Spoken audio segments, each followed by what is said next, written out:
මේ වගේ දෙයක් ලෝකෙ කොහෙවත් වෙලා නැහැ. මේක මුළු ලෝකෙටම පෙන්වන්න. මේ හාස්කම වෛද්‍ය විද්‍යාව පරදා ඉහළට ගිය හාස්කමක්. දෙවියන් වහන්සේ කොච්චර යහපත්ද?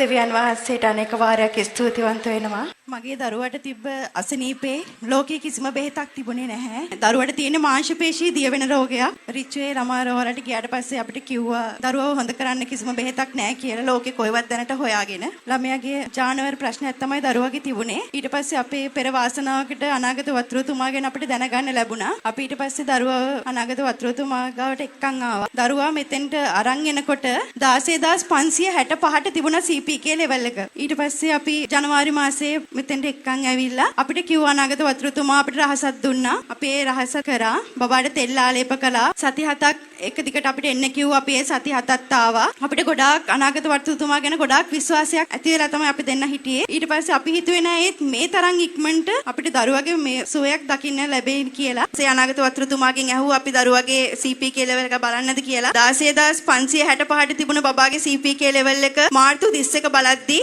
224 අඩු වෙලා. දෙවියන් වහන්සේට අනේක වාරයක් ස්තුතිවන්ත වෙනවා. හැමෝම අනාගත වතුරුතුමා කියන දේ අහන්න.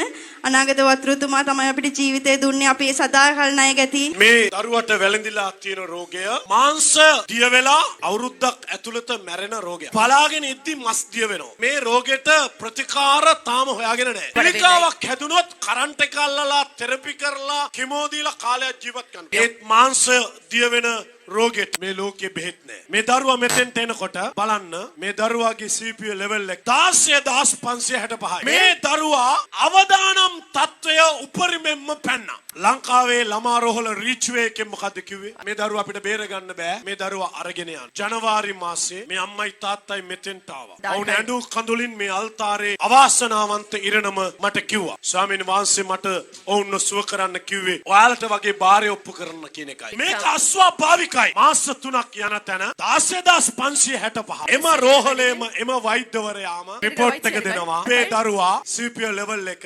224යි. ඒ කියන්නේ අස්වාභාවික හස්තයක්. මේ වගේ දෙයක් ලෝකෙ කොහෙවත් වෙලා නැහැ. මේක මුළු ලෝකෙටම පෙන්වන්න.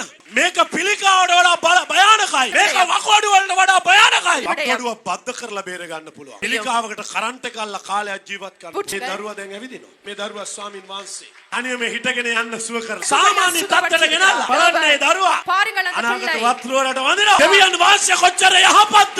ඕගොල්ලෝ මේක ලෝකෙට කියන්න ඕනේ. යේසු ජීවමානයි කියලා මරණය දක්වාම අදහගෙන ඉන්න ඕනේ.